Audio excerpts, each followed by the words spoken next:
Assalomu alaykum, to'rdagi barliq kitob anglag'uvchi do'stlar. Biz aktiv faoliyatchimiz Xalmurod Uyg'ur Elsoy yozgan Apamni izlab degan kitobni o'qishni davomlashtiryapmiz. Oldin qismda biz Xalmurodning o'rmonliqda achchiq xiyollar bilan turgan yerlarini o'qib o'tgan edik. Oldin qismdan ozroq o'qib o'tishni muvofiq ko'rdim. Kichikdan ortiq gap qilishga hazar aylaydigan atamning qandoq kishilarning qandoq hurmatsizliklariga, hatto xo'rlashlariga uchrayotganligini tasavvur qilishga petinolmaydim. Shunda xiyollar kallam kelib qolsa, ochig'imni chiqirdigan yer yo'q. O'zimni shu qadar kuchsiz, shu qadar ilojisiz, shu qadar ojiz his qilib ketatdim. Yaratquchimga o'zimning eng cho'nqir yerlardagi qo'rqinish bilan duolar qilatdim. Manga bir yo'riqlik ko'rsatishini, bir mo'jizaning bo'lishini tiladim. Sana nijotlik va mo'jizani berib bo'lgan. Sen bir inson bo'lib sifating bilan Allohning eng cho'ng mo'jizalarining birisan, degan sadoni nihoyat aniq anglagandek bo'ldim. Buning g'oyibdan yoki mening botinimdan kelganligini bilmayman. Ammo bu sado bir haqiqatni menga eslatgan edi. Endi bunda qarshiqsiz qolmayman, deb o'zimga qayta xitob qildim. Ammo qanday qarshilik qilishim kerak? Nima qilishim kerak? Qanday qilganda ota-onamni, opamni qutqizib chiqa olayman? Men yo'qotadiganni yo'qotib bo'lgan edim. Ota-opadan boshqa ortiq yo'qotadigan yana nima bor? Qizim amdila mingishni o'rgangan vaqtlarda uning orqadan engishib mangatdim. Uning yiqilib ketmasligi uchun u qanchalik mangsa, shunchalik engishib turatdim. Bellarim og'rib, putlarim tilib, beshim chinqilib ketadi. Ammo ular menga hech ish emas edi. Qizimning yiqilib ketishidan burun uni tutib olsam, u yiqilib o'zini og'ritib olmasa degan xiyollar men uchun eng kuchli iroda edi. Opammu, otammu meni shundoq boqqan edi. Mening yiqilib ketishimni ko'rganida, xuddi men qizimning yiqilib ketganligini ko'rgandagi azobni his qilgan edim. Ular meni shundoq yaxshi ko'rgan. Men yiqilib tushsam, ularning yuragi yiqilib tushgandek, mushtimdek yuragi mening har bir kichik muvaffaqiyatim uchun xushal bo'lgan. Har bir kichik umutsizligim uchun azoblangan. Xuddi mening uchun suqatgandeklar. Xuddi men ularning yuragideklar. Şoңlashqimikin Uyg'urlarda bolasini yurikim deb chaqirish odati bor. Menchu. Mening yuragimmi ular uchun shundoq so'qib boqdimi? Men chet elga manganda qiyolmaslik tuyg'um bilan yangiliklarga bo'lgan intilishim tanpunsiz bo'lgan edi. Ularga qiymagan edim. Ammo yangilik bo'lgan intilish texmo vaznlik bo'lgan edi. Ishkilanmasdan yurtni, ota-onamni tark etib chet elga safar qilgan edim. Opam: "Balam, qandoq ketib borsiz? Kasal bo'lganmisiz? Qursig'ingizga qandoq qilyapsiz? Sizga tomoq qilishni xel o'rganib olgan. Qursig'ingizni qiynamangchimi? Kasal bo'lqamang. Vitaminlarni ilib yeng ha", deydi. Har qitim men telefonlashganda. Mendan andisha qilayotganligini, mening yonimda turib, mening ishlarimni qilishib berolmaganligi uchun ansirganligini his qilatdim. Ana degan shundoq bo'ladi ekan. Opam Beijingda o'qiyotgan chaqlarida telefon aloqasimi xeyli umumlashmagan vaqtlar edi. U vaqtlarda otam bilan opam ajrashib ketgan, opam Beijingda o'qiyotgan edi. Poyezdda boratdi, poyezdda kelatdi. Har qitim kelganida meni rahmatlik cho'ng opamning o'g'li yoki navrinim, dadam, onamlarning uyiga olg'ili kelatdi. Uyg'urlarda ajrashgandan keyin ikki oilaning cho'nglari orasida aloqa butunlay uziladigan odat bo'lsa kerak. Otam bilan ajrashib turayotgan vaqtlarda ikki oila orasida munosabat tamoman uzilgan. Birdan bir munosabat faqat men bilan munosabatlik ishlar edi. Opamni har qitim ko'rganda notunish his qilatdim. Ammo opamni seg'inib unsiz yig'lab ketgan vaqtlarim yelimi yodimda. Bir sabining qalbidagi ona seg'inishini ifodalash shakli shundoq bo'lsa kerak. U vaqtlarda kunlik xotira yezishga boshlagan edim. Bir kuni shu xotirlarning bir betini o'qib qoldim. Opam bek chiroyli, opam bek tatliq buraydi. Opamning chichi qo'ng'ir, terisi oppoq. Opamni bek seg'indim. Bugun opamning yenidan qaytib keldim. Opamni yana qachon ko'raman bilmayman. Opam meni chin quchoqlab oldi, yig'ladi, men ko'rsatmadi deb yezib ekanman. Shu vaqtlardan boshlab o'zimning his tuyg'ularini yeziqda ifodalab, yeziq bilan mungdishib, yeziq bilan sirdishib kelgan ekanman. U vaqtlarda savodimning yangi chiqiniga qaramay, shundaq murakkab jumlalarni yeziqda ifodalaganligimdan faxrlansam, opamga bo'lgan seg'inishimning shu vaqtlardan boshlanganligini bilib, shu chog'dagi opamga bo'lgan seg'inishimni, andishamni qandoq ifodalashga pedinolmay qoldim. Bәkchiq ishlarga petinolmayotgan edim. O'zimning cheklimsidan halqishdan andisha qilmoqda edim. Bir irodaga kelgan bo'lsammu, nima qilishning to'g'riligini bilmay ting'irqmoqda edim. Nima qilishni bilmagan vaqtlaringlarda eng muhimi o'zinglarning qandoq bir ahvolda ekanliginglarni bilishinglar birinchi qadam bo'lsin. Hargiz aldiraqsonlik bilan qaror olmanglar. O'zinglarning ahvolini bilish, sizlarda qandoq uchurlarning borligini, ratlishinglarni, muhitning qandoq bir sharoitda ekanligini bilishinglarni talab qiladi. deb o'tgan edi 2015-yili musofirlar lagerida ishlagan vaqtimda bir doktor. Doktor qandoq bo'lib musofirlar lagerida ishlab qoladi? Bu bek uzun hikoya. Shu vaqtlarda Yevropada musofirlar krizisi yuqori pallaga chiqqan vaqtlar edi. Musofirlarning orasida kimlarning borligi, ularni o'rinlashtirishdagi eng muhim mushkul vazifalarning biri edi. Musofirlarning orasiga suqunib kirib olgan oshqullarni tepib chiqish uchun aykusi, ya'ni aqliy iqtidori yuqori bir qism xizmatchilarga ehtiyoj tug'ilgan bo'lib, shular qatorida menmu shundaq bir xizmatga erishishga, shundaq mashqlarni boshdan kechirishga muyassar bo'lgan edim. Buning istixborot bilan qanchalik aloqasi borligini bilmayman. Ammo bizni psixikalik tarbiyalashlar, aloqa qilish, uchur yig'ish, muhim uchurlar bilan muhim bo'lmagan uchurlarning dastlabki analiz va bexatarlik, maxfiyatlik qatorliq kurslarga o'rinlashtirgan edi. Bu haqda kitobimda qanchalik yozsam, qonunliq bo'lganligini bilmaganligim uchun bu haqda ko'p to'xtalmayman. Shu vaqtlarda olgan tarbiya, hayot tajribam va munosabat to'rim mening otam bilan opamni qutqizish harakati boshlashimga, plan tuzishim va ularni ijro qilishimga ko'p foydali bo'ldi. Harri, uyingdagilarning ahvolidan ansirab qilyapmiz. Sen qandoq qilay deysan? deb so'radi mening finlandiyalik do'stlarim bizning uyga choy suhbatiga kelib. Toki opam tutilmag'icha bular bilan orada qandoq farqning borligini to'liq his qilib bo'lolmagan edim. Uyg'urlarga qaraganda bizning hayotimizda finlandiyaliklarning tutgan salmog'i yuqori edi. Mungdishadigan do'stlarimiz, oila do'stlarimiz, birlikda choy o'ynaydigan, sayohat qiladigan, bir yerlarga borsak bolalarimizni qo'yib qo'yadigan ishonchli odamlarimizning hammasi yerlik finlandiyaliklar edi. Ular bilan g'ayvat qilishatdik. Ular bilan hatto qizdirishib qolatdik. Ular bilan baslashib qolatdik. Opam lagerga ilib ketilganda Uyg'urlarga deyishga petinolmagan bo'lsammu, shu finlandiyalik do'stlarimiz bilan mungdashgan, ular bilan dardlashgan edik. Ular doim ahvollarni so'rab turadi.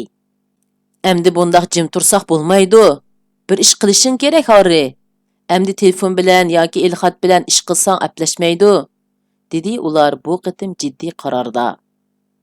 Men bilan maslahatlashgili kelgan edi. Hukumatdan yordam so'raydi.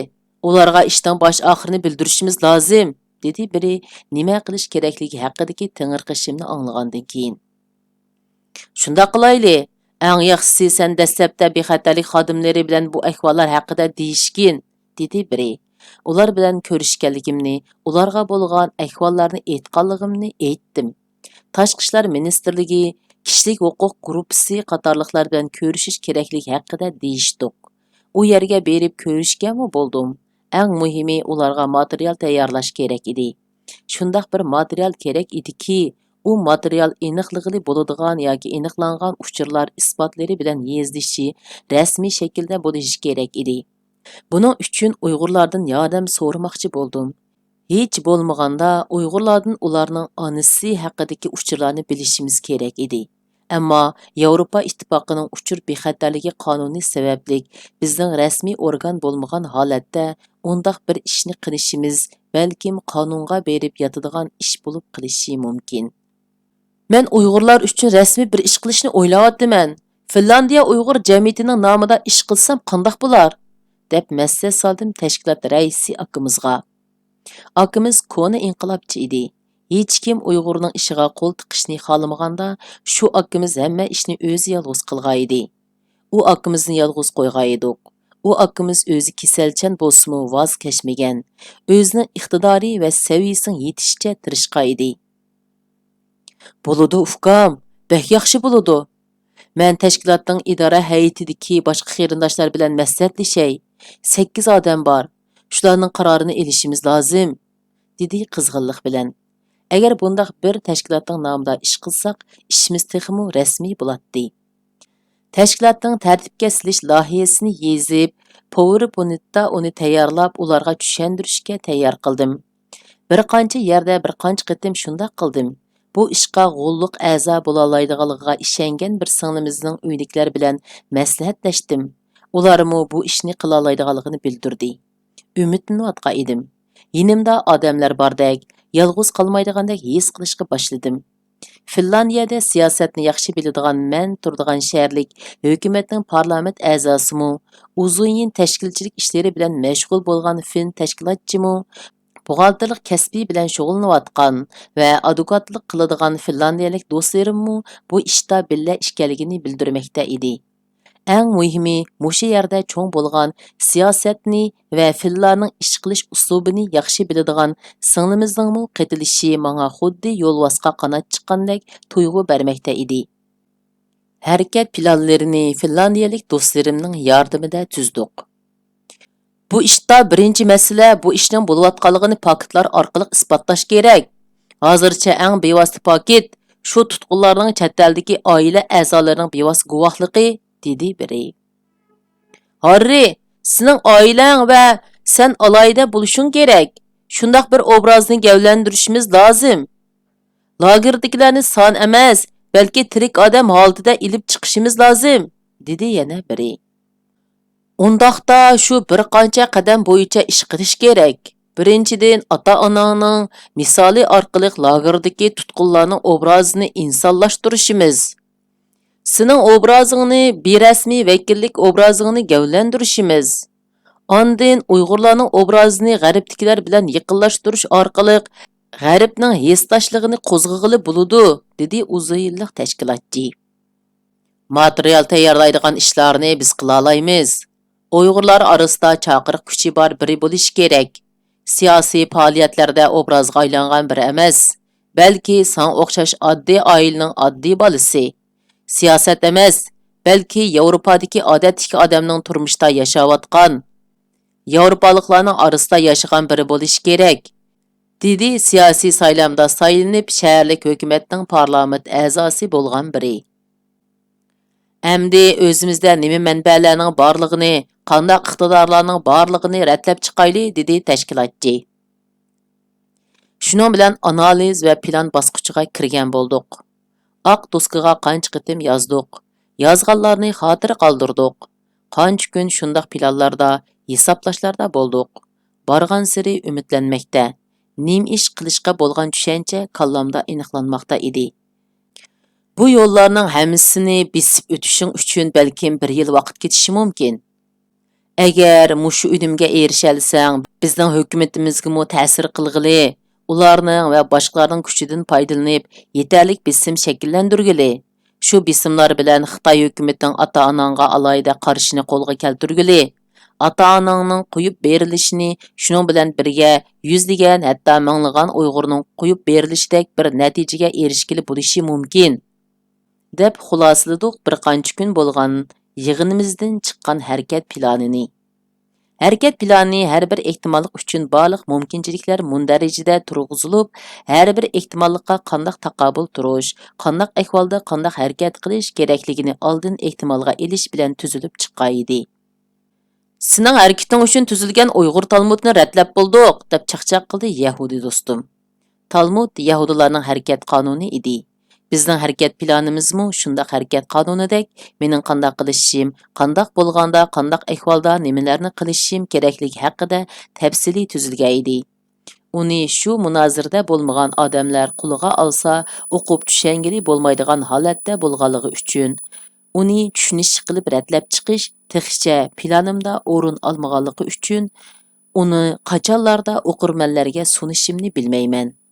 Ammo uningdan boshqa qarindoshlarningmi manfaatlanishi uchun bu xizmatni qilishga va'da beraman. Finlandiyadagi Uyg'ur tashkilotining hay'at a'zolarining eng oxirgi qarori mening tashkilot nomida harakat qilishimni rad qildi. Umidsizlanmadim. Mening ko'nglimni eng ranjitgan ish qo'lidan injil tushmaydiganlar tashkilot qurib Uyg'ur uchun ish qilmoqchi bo'ptimish. İmansızlarning Uyg'urning ishini qiladigan holiga tushib qolmadik texi. Degandek mazmunlarda Finlandiyadagi ma'lum birining yozgan yozmasi to'rlarda iqib yurishga boshladi. Kayfiyatim buzildi. Bu men yo'liqqan tunji raqobat bo'lgan edi. Ular diniy erkinlik deb davron soladi. O'zlari balkim diniy erkinlik sababidan bu yerga kelib panohlik tilagandi. Nimish qunda qiladi? deb ochiqlang'ach retorik savol qo'ygandek hissiyotini bayon qildi advokat do'stim. Beshimga kelganlarni anglagandan keyin nima deyishimni bilmay, so'g'aq qahvani uning istikoniga to'kib berib, bo'ynimni qisib, miramni ko'tarib, tumshug'imni yong'i qilib qo'ydim. Yerim kechida hukumatga sunish uchun mendan boshqa Uyg'ur yo'q bu guruhida, mendan boshqa Uyg'ur bilan munosabati bo'lmagan bu seriq chosh fillar lingshib turadigan, yig'iladigan ustalda o'zining kompyuterida Uyg'urlarga oid uchurlarni ratlab, material tayyorlayotgan edi. Ular bilan qancha kecha uyqusiz qolganligimizni bilmayman.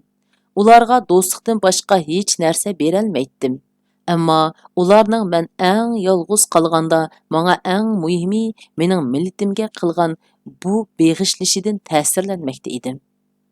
İnsan endişsiz muhitda yaşaganda insonligi yuqori pallada joriy bo'ladi degan edi finlandiyalik yuksak parovolik tuzilmasi haqida dars so'zlagan jamiyat darsi o'qituvchisi.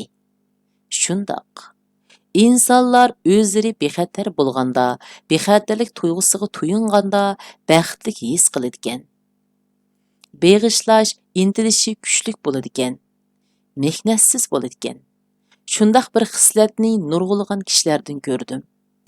İnsonlik meni ta'sirlantirgan edi. İnsonlikning nimaligini men doktorlik qilayotgan vaqtimda manfaatpazlik qilmagan eng ojiz va yordamga muhtoj bo'lganimda qayerda tug'ilishim, teramning rangining nima bo'lishi, diniy e'tiqodimning nima bo'lishidan qat'iy nazar meni yolg'iz tashlab qo'ymagan, menga harakatim yoki mijozim sababli hukm qilmagan, mening o'y-xiyollarim qarashimizning o'xshamasligi sababli o'ch bo'lib ketmagan shu finlandiyalik do'stlarimdan o'rgangan edim. Ulardan munozara qilishni, ulardan do'stlikning nima ekanligini, ulardan so'g'aqqonlikni, ulardan kamtarlikni o'rgangan edim. Eng muhimi, ulardan o'zi so'yganlarga qanday ega chiqishni o'rgangan edim. Mening Uyg'ur qarindoshlarim bek isil, shu qadar zulmdimi yanala o'zining insonligini yo'qotmadi, deb faxrlandim Uyg'urlardan. Deganlarim rost edi. İnson bexatarlik tuyg'usi yo'q bo'lganda shaxsiyatchi bo'lib ketadi. Ammo shuncha bexatarlik tuyg'usi bo'lmagan sharoitdami Uyg'urlarning bir-biri uchun beg'ishlash ruhining kuchliligini o'z ko'zim bilan ko'rgan edim.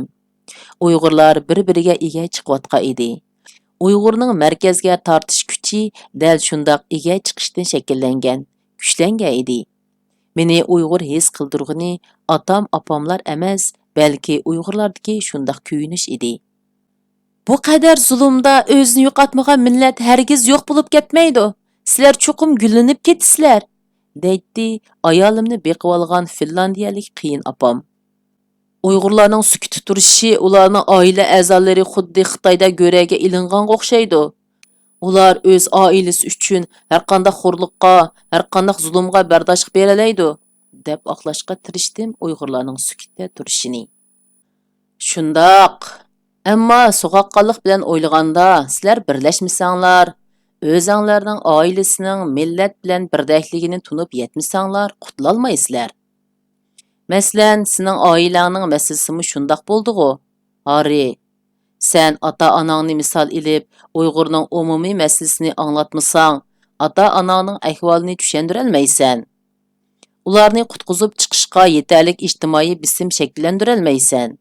Sizlar Uyg'urlar bilan emas, biz bilan yaqin o'tib yashadinglar. Oxiri o'zinglarning bu millatdan ayrilolmaydiganliklarini his qildinglar. Tangri bizni o'xshamagan millatlarda yaratgan. Sizlar Finlandiyalik, ammo yanala Uyg'ur. Sizlarning manfaatinglar Finlandiyaning manfaati bilan bog'lanishliq. O'xshash vaqtda sizlarning oilanglarning manfaati Uyg'urlarning milliy manfaatidan ayrilolmaydi, dedi shaharlik hukumatning parlament a'zosi. Uning deganlari to'g'ri edi. Biz har qancha boshqalarning orasiga mo'kinib yashasaqmi, biz yanala Uyg'ur edik. Finlandiyalik do'stlarim bilan birlikda tuzgan planni ijro qilish uchun amaliy harakat planlarini tuzishga boshladim. 2018-yili yanvardan boshlab sotsial mediada otam va opamning tutilib ketganligiga oid mazmunlarni ingliz tilida chiqarishga boshladim. Ammo hech kimning diqqatini tortolmadim. Buning uchun diqqat tortadigan biror ish qilishim, oddiy kishilardan bo'lgan ota-onamning fojiasini alohidalashtirishim, o'zimning shu oddiy oilaning oddiy o'g'lilik obrazimni shakllantirishim kerak edi. Harri, har qanday inson o'ziga bevosita munosabatlik narsalarga bakrak qiziqadi. Shunga ota-onaning fojiasini anglitishda cho'qim tomoshabinlaringning kimlar ekanligini bilishing, ularning Uyg'urlarga bo'lgan tunji ta'siring nima ekanligini yoki nima bo'ladiganligiga bakrak diqqat qilishing kerak, deb maslahat berdi yerlik gazetda muxbirlik qildigan, ilgari mening ochgan davolash o'rnim haqida maqola yozib bergandan keyin do'stlashib qolgan biri. Uning deganlari to'g'ri edi. O'zimning boshqalar bilan bo'lgan o'xshamasligimni emas, balki o'rtoqligimni bakrak gavlandirganda boshqalarga yaqin his qildirg'ili, boshqalarning hesdoshligini qo'zg'ig'ili, bu orqali jamoat fikri shakllantirgili bo'ladi. Buning uchun til bilish muhim edi. Fin tilini yaxshi bilatdim, ingliz tilini bilatdim, ammo menga kerak bo'lg'idek darajada yaxshi bilmaydim. Xolmurod, bizga ingliz tilini majburiy o'rgatmagan debla bel qo'ysak bo'lmaydi. Nima kerak bo'lsa shuni o'rganishing kerak. Oliy maktab 4-darajadan o'tmasang, maktab bitirolmaysan, deb menga tanbih bergan edi oliy maktabdagi bir savodishim. Uning deganlari o'g'rilik edi. Bir narsaga muhtoj bo'lgan ekanman, uni otlab o'tib ketib qutulolmayman. Chuqum shu qiyinchilikni yengishim kerak. Hargiz ojiz bo'lma, haqqa hojatman bo'lma. O'zingning kuchini xor qilgin, ammo o'zingni xor qiladigan, bo'yningni qisadigan ishni hargiz qilma, deb tanbih bergan edi onam rahmatlik. Qo'shnimizning balasiga hurrak, turpancha nur deymiz. Yasab ber deb yilinganimda meni rad qilganligini ko'rib, ko'ngli yerim bo'lib, meni quchog'iga ilib o'ltirib. Men birini yasay, sen men bilan billa yasig'in, ondan ikkilisini billa o'ynag'in bo'lamdi, deb onamning quchog'idan meni chaqirib, kichik qalamtarashni menga tangligan edi dadam rahmatlik. Endi boshlang'ichning 2-yiliqiga chiqqan vaqtlarim bo'lsa kerak. Mahaldagi bolalar bilan birlikda tuvanki mahalliki o'stanga tutgan muzning ustida o'raklarni piqirtib so'qishtirib o'ynaydik. Mashinaning chaqidan chiqargan metalda yasaganlarni tosh nur deydik. Ular bir-biriga urilganda metal ushqullari chiqatdi. Ko'rib hayajonlanib ketdik. O'rakni urdigan qamchining tasmasi to'shimaydi. Oyog'imizning bo'qichini yeshib, shuni bog'lab o'yinimizni davom qilatdik. U chaqlarda bek so'g'uq bo'ladi. O'stang bo'yida daraxtlarning qurigan yog'ochlarini navbat bilan terib kelib, o't qalab isnatdik. Shu uyullardan mahalla madaniyatini, shu uyullardan hamkorlashib ishlashni o'rgangan ekanmiz. Appa, bugun dadam bilan billa nur yasadik. Barmog'imni kesib oldim, qon chiqdi. Mening yasagan nurim qing'ir bo'qapti, piqirganda birdamda uchib qoldi. Dadamning yasig'ini uzun piqirdi. Sizni sevgindim, deb yezib tikanman opamga yozgan salom xatimda. Opamga shu chaqlarda salom xat yezishni o'rgangan edim. Oyla, opamga xat yezib bera, deb yilingan edim dadamlarning uyida men bilan billa cho'ng bo'lgan Navra achamga. Ukam, men yozsam sening xating bo'lmaydi. O'zing yezishni o'rganib olding-ku, deb mening o'zimning yezishimni tavsiya qilgan edi oq seriq ocham. Uning bilan doim urushib qolatdiq, ammo u kitobni bak jiq o'qiydi. Bizning mahallada ko'zoynak taqaydigan birdan-bir kishi shu ocham edi. Voy, Xitoylarda ko'zoynak taqaydigan sening oylang, deb masxara qilganlar bilan so'qishib ketgan edim qancha qitim. Ocham bilan har qancha so'qishib, uni har qancha bo'zaq qilsammu, uni boshqalarning bo'zaq qilishni qat'iy xolamaydim. Shunglashqimi u menga bak amroq edi. Aramizda 7 yosh farq bor edi. Men boshlang'uchga chiqqan yili u to'liqsizga chiqqan edi.